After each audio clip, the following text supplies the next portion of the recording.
ಮಾವಿನ ಹಣ್ಣು ಸೇವಿಸಿ ಅಸ್ತವ್ಯಸ್ತವಾಗಿದ್ದಾರೆ ಇಬ್ಬರು ಸಹೋದರಿಯರು. ಅಷ್ಟೇ ಅಲ್ಲ, ಅನುಮಾನಾಸ್ಪದವಾಗಿ ಸಾವನ್ನಪ್ಪಿದ್ದಾರೆ. ಬೀದರ್ ಮೂಲದ ಇಬ್ಬರು ಸಹೋದರಿಯರು ಹೈದರಾಬಾದ್ನಲ್ಲಿ ಅನುಮಾನಾಸ್ಪದವಾಗಿ ಸಾವನ್ನಪ್ಪಿದ್ದಾರೆ.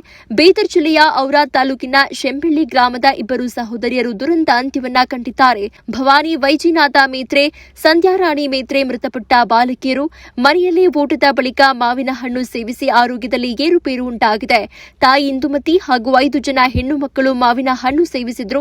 ಬಳಿಕ ಇಬ್ಬರು ಸಾವನ್ನಪ್ಪಿದ್ರೆ ಮತ್ತುಳಿದವರು ಅಸ್ವಸ್ಥಗೊಂಡಿದ್ದಾರೆ. ಊಟ ಮಾಡಿ ಮಾವು ಸೇವಿಸಿದ ಬಳಿಕ ವಾಂತಿ ಭೇದಿ ಕಾಣಿಸಿಕೊಂಡು ಅಸ್ವಸ್ಥರಾಗಿದ್ರು.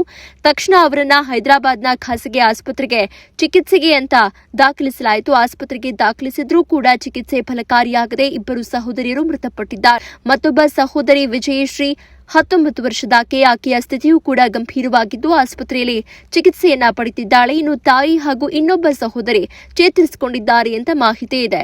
ಮರಣೋತ್ತರ ಪರೀಕ್ಷೆ ವರದಿ ಬಳಿಕವೇ ಸತ್ಯಾಂಶ ಬಹಿರಂಗವಾಗಲಿದೆ ಅಂತ ಹೇಳಲಾಗ್ತಾ ಇದೆ. ಸದ್ಯ ನಾರಾಯಣಗೌಡ ಪೊಲೀಸ್ ಠಾಣೆಯಲ್ಲಿ ಸಂಬಂಧ ಪ್ರಕರಣ ದಾಖಲಾಗಿದೆ. ನಮಸ್ಕಾರ, ನಾನು ಸಂಗೊಂಡ ಮೇತ್ರೆ ಅಂತ ಸೆಂಬೆಳಿಯಿಂದ ಮಾತಾಡ್ತಾ ಇದ್ದೀನಿ. ನಮ್ಮೂರಲ್ಲಿ ಒಂದು ಘಟನೆಯಾಗಿದೆ. ಇಬ್ಬರು ಹೆಣ್ಣು ಮಕ್ಕಳು ಈಗಾಗಲೇ ಜೀವ ಕಳೆದುಕೊಂಡಿದ್ದಾರೆ. ಒಬ್ಬರು ICU ಇದ್ದಾರೆ. ಸೊ ಈ ಘಟನೆ ಯಾಕಂತಂದರೆ 8ನೇ ತಾರೀಕು ಅವರು ಮನೆಯಲ್ಲಿ ಮಾವಿನ ಹಣ್ಣು ತಿಂತಾರೆ. ಮಾವಿನ ಹಣ್ಣು ತಿಂದಾದಮೇಲೆ ಕಂಪ್ಲೀಟ್ ಫ್ಯಾಮಿಲಿ ಅವ್ರಿಗೆ ಎಲ್ಲರಿಗೂ ಹೆಲ್ತ್ ಇಶ್ಯೂ ಆಗುತ್ತೆ. ಸೊ ಆವಾಗ ಅವರು ಭವಾನಿ ಮತ್ತು ಸಂಧ್ಯಾರಾಣಿ ಇಬ್ಬರಿಗೂ ಜಾಸ್ತಿ ಸೀರಿಯಸ್ ಆಗೋದ್ರಿಂದ ಭವಾನಿಗೆ ತೊಗೊಂಡು ಹೋದಾಗ ಭವಾನಿಗೆ ಯಾವುದೇ ರೀತಿ ಚಿಕಿತ್ಸೆಗೆ ಅವಳು ಇದು ಆಗದೇನೆ ಅವಳು ಡೆತ್ ಆಗಿರ್ತಾರೆ. ಸೊ ನೆಕ್ಸ್ಟು ಅವಳ ಅಂತ್ಯ ಸಂಸ್ಕಾರ ಆಗಿ ಮತ್ತೆ ನಾವು ರಿಟರ್ನ್ ಅಲ್ಲಿ ಹಾಸ್ಪಿಟಲ್ಗೆ ಹೋಗುವಷ್ಟರಲ್ಲಿ ಸಂಧ್ಯಾರಾಣಿ ಕೂಡ ಅವರು ಕೂಡ ತನ್ನ ಉಸಿರು ಬಿಟ್ಟಿರ್ತಾರೆ. ಸೊ ಇವಾಗ ವಿಜಯಶ್ರೀ ಅಂತ ಅವಳು ICU ಇದ್ದಾರೆ. ಸೊ ಇವರಿಗೆ ಆಲ್ಮೋಸ್ಟ್ ಇವಾಗ 10 ಲಕ್ಷ ರೂಪಾಯಿ ಹೋಗಿದೆ. ಆ ಫ್ಯಾಮಿಲಿ ತುಂಬ ಬಡ ಕುಟುಂಬದವರು. ಅವರಿಗೆ ಫೈನಾನ್ಷಿಯಲಿ ಭಾಳ ಪೂರ್ ಕಂಡೀಷನ್ ಇದೆ. ಸೊ ಈಗ ನಾವು ಎಲ್ಲ ಕಡೆಯಿಂದ ಸಪೋರ್ಟ್ ಮಾಡಿ ಅವರಿಗೆ ಉಳಿಸ್ಬೇಕಂತ ಪ್ರಯತ್ನ ಮಾಡಿದ್ವಿ, ಆದರೆ 2 ಜೀವ ಉಳಿಲಿಲ್ಲ. ಸೊ ಇದ್ರ ಹಿಂದೆ ಏನಿದೆ ಅಂತ ಗೊತ್ತಾಗ್ತಾ ಇಲ್ಲ. ಮಾವಿನ ಹಣ್ಣು ತಿಂದ್ಬಿಟ್ಟು 2 ಸಡನ್ನಾಗಿ ಡೆತ್ ಆಗಿದೆ ಅಂತಂದರೆ ಇದರಲ್ಲಿ ತುಂಬ ಅನುಮಾನ ಬರ್ತಾ ಇದೆ. ಸೊ ಹೀಗಾಗಿ ಸಂಬಂಧಪಟ್ಟಂಥ ಅಧಿಕಾರಿಗಳು ತನಿಖೆ ಮಾಡಿ ಆ ಹೋದ ಜೀವಗಳಿಗೆ ಅಟ್ಲೀಸ್ಟ್ ನ್ಯಾಯ ಕೊಡಿಸುವಂಥ ಕೆಲಸ ಆಗಬೇಕು. ಆಮೇಲೆ ಇನ್ನು ಉಳಿದಿರುವಂತಹ ವಿಜಯಶ್ರೀ ಭಾಳ ಕ್ರಿಟಿಕಲ್ ಕಂಡೀಷನಲ್ಲಿದ್ದಾಳೆ.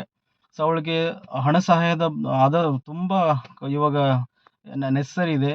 ಸೊ ನಾವು ಕೇಳಿಕೊಳ್ಳೋದು ಏನಂತಂದರೆ ಸರ್ಕಾರ ಇದಕ್ಕೆ ಸ್ವಲ್ಪ ಗಮನ ಹರಿಸಿ ಅವರಿಗೆ ಒಂದು ಹಣ ಸಹಾಯ ಅಥವಾ ಅವರಿಗೆ ಹೆಲ್ತ್ಗೋಸ್ಕರ ಇನ್ನೂ ಏನಾದರೂ ಹೈಯರ್ ಹಾಸ್ಪಿಟಲ್ಗೆ ಏನಾದರೂ ಅವರಿಗೆ ಅವಶ್ಯಕತೆ ಇದ್ದರೆ ಅವರನ್ನು ಅಲ್ಲಿ ಅವರಿಗೆ ಟ್ರೀಟ್ಮೆಂಟ್ ಕೊಡಿಸುವಂಥ ಕೆಲಸ ಆಗಬೇಕು.